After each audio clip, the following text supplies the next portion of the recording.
What's bothering me? Well, it's the silent stalking again. It's bothering me. I don't leave the house very much. I was already a hermit, and I had all these feelings and stuff years ago, and they were unprocessed. I didn't really know where they were coming from, and I just took the suggestion, the programming that I was crazy. And I took all their medications and I did all the stuff they told me to, and I followed the crazy protocol, which meant that nothing I said, felt, or thought would be useful or beneficial or was to be repeated. Like everything that I said was null and void. That's social security. When you don't feel comfortable in society and you're, what do you call it, sanctioned, aloof, when you're a hermit, when you're isolated, when you have things that make you feel uncomfortable in social settings.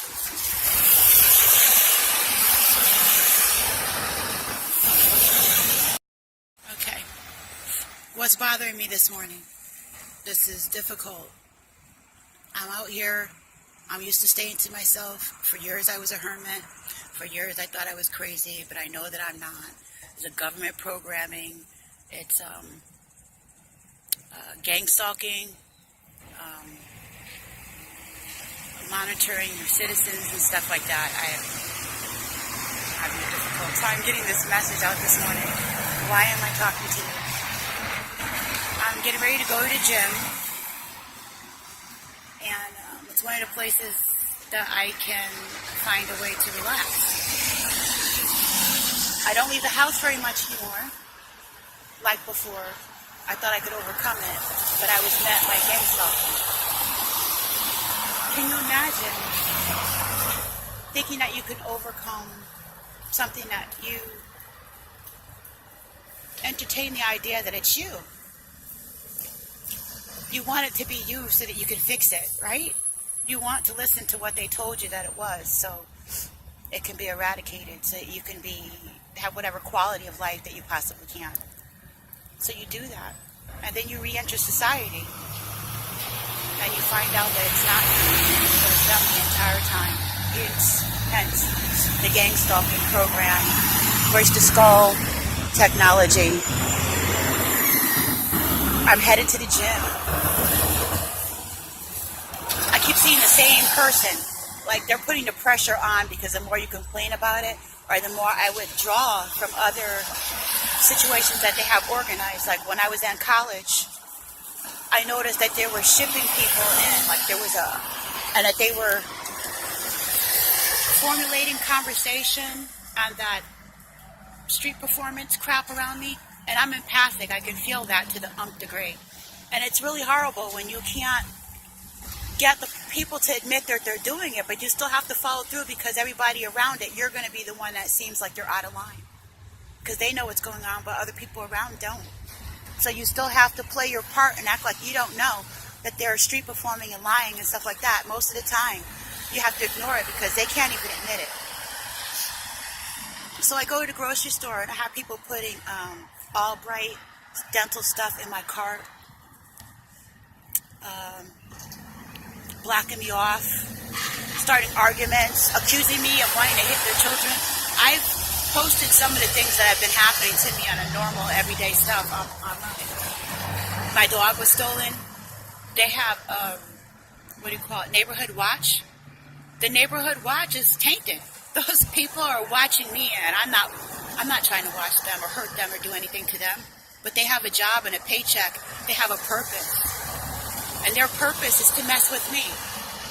So I go and use places like the YMCA and Stop and Shop.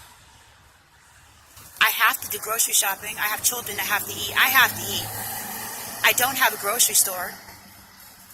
How many black people have a grocery store? Just saying that. If it was just about prejudice, but it's not. It's not even about just economics or a fraction of race or anything like that. It's morals and values and people having every bias and every idiosyncrasy that you could possibly think of monopolized and used against you. So I said all that to say I'm nervous. I'm headed to the gym now. seeing somebody in the jacuzzi, at the gym, at the grocery store, and other places where you might have an issue with people. There's this one guy that keeps popping up everywhere, part of the gang stalking program. This big fucking white guy.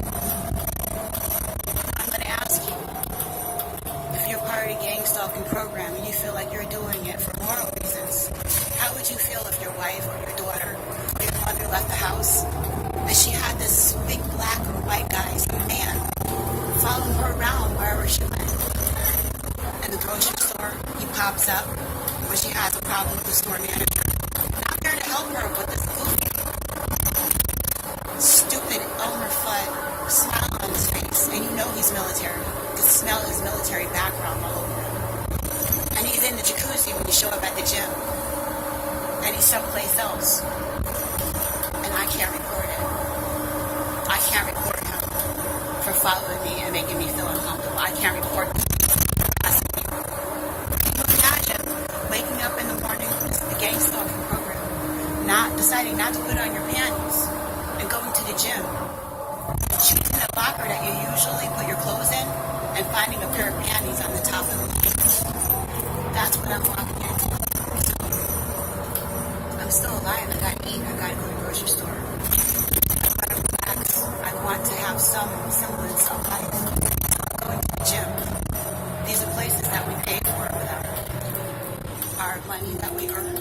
So I'm actually paying to be harassed by using the gym, by going to the grocery store. I'm supposed to not eat. I'm supposed to not think about my health. I'm supposed to just stay inside my house. And even if I stay inside my house when I go out, this program lets me be aware that they're looking inside my home. My personal habits being exhibited somehow in a private way for other people's amusement. And the strange part about it is that the whole program is set up to where if you repeat back the things that are happening to you, you seem absolutely insane. How could people be so evil? But that is the program is to be as evil as you possibly can, and then they have this tier. So you're not responsible for whatever little tiny part that you do. You don't have to think about it anymore. Just say something cruel. Just show up. You don't know about the other aspects that are happening to these people. It's been years I've been in this program.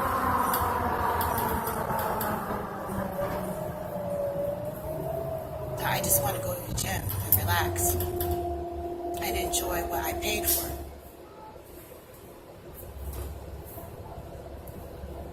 I can't even report this man following me around. He's protected. And so are the other people that are involved in it. And look at me. Look at my eyes and the way that I feel. And my children are right in back of me being, it's my daughter, being abused, just like me. Nobody to go to or talk to about it. So they say that the war will not be televised. That's because most of the people that are in the war, like the people around them, don't know what's going on. It's a secret court kind of thing. And that's the way that they're able to utilize the people that they have following the other people.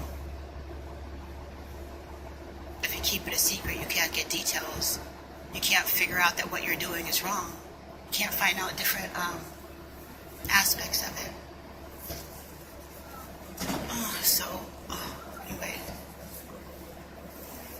I'm not looking forward to leaving the house. I'm really upset today. I'm upset with this whole thing. I'm very aggravated, pushing me into a spot where I want to act out. I'm feeling very threatened. This is not the first time. And the more I speak up on it, like I said before, the more they crowd me and try to make me act out and end up in the hospital next to my daughter that they won't let out because they said that I'm dangerous.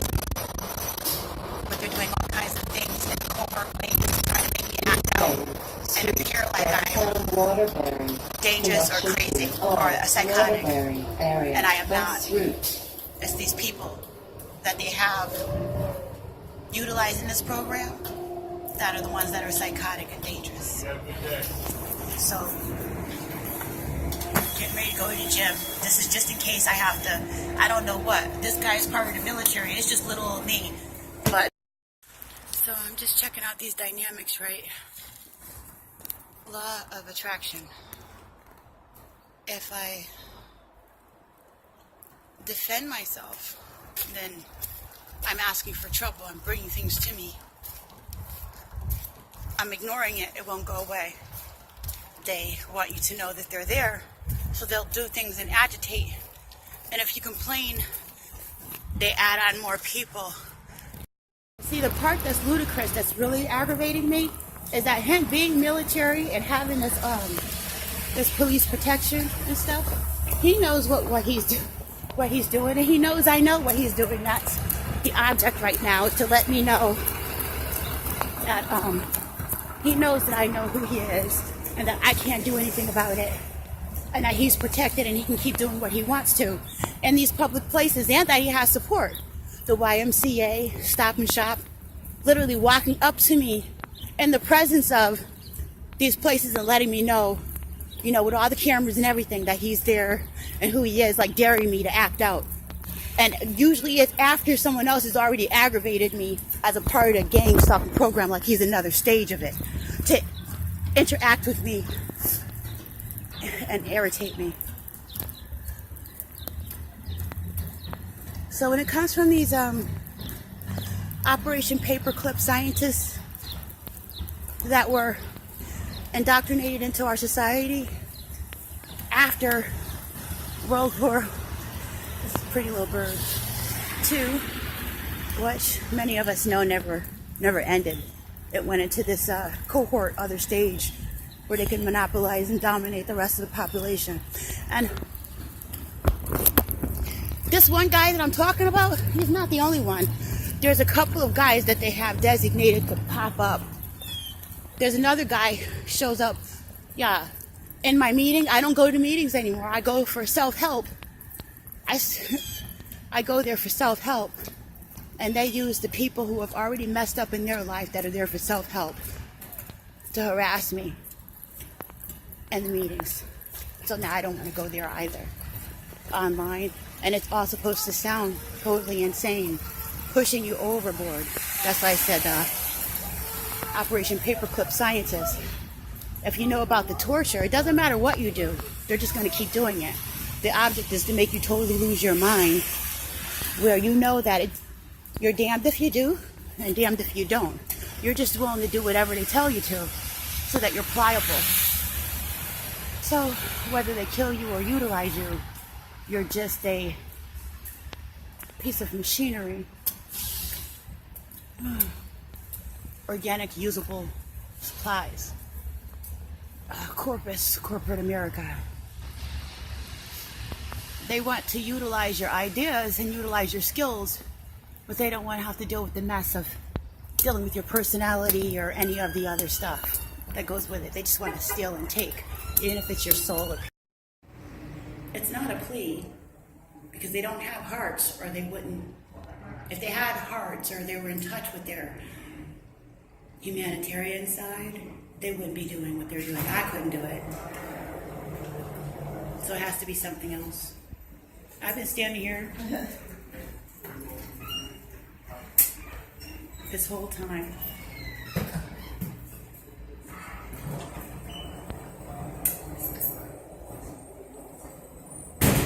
She is really cute. Anyway, getting ready to go get in a jacuzzi. And this is getting more difficult. I really want to just punch somebody. Much that too. So, I'm finally at the Y. Hopefully I'll have a good time in the jacuzzi this time without seeing this man pop up with his fake smile on his face. See him in meetings, see him in the grocery store, see him here at the jacuzzi, seeing him in the street waving. And usually, like I said, it's after I've already had an issue with some part of the silent stalking program.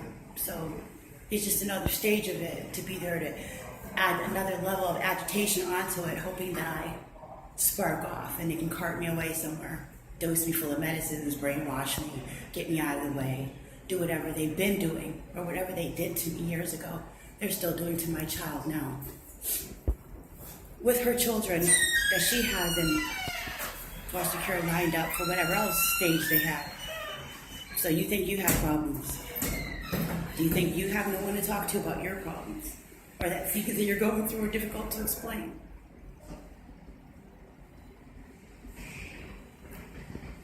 You don't want to try to be me for one day.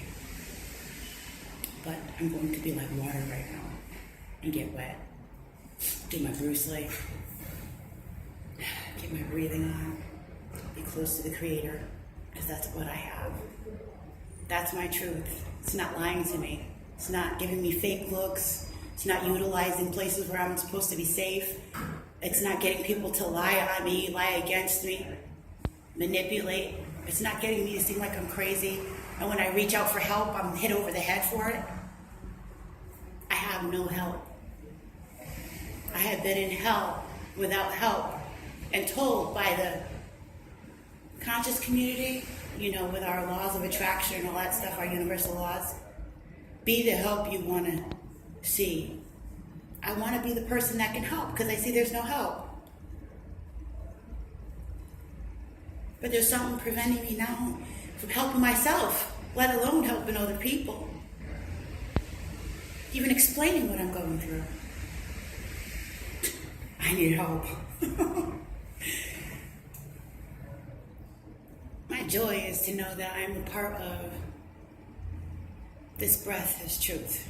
This flesh, wow, carbon, the result of a light code frequency. How awesome is that? Water, programmable. Water, ether, and the fire, the passion to know and to be pleased with that. Oh, how it burns. It makes me feel really good and giggly and lovely inside, and to want to share that, to want to expand upon that. And then now people trying to prevent you from doing that. But there are those like me. I am not alone. I just need to share what it is that I'm going through the most appropriate way that I can. I'm really working hard at not sparking off in a way that's going to be counterproductive. But I am being pushed, have been pushed for quite a long time in the worst way. And so this is it's not a plea because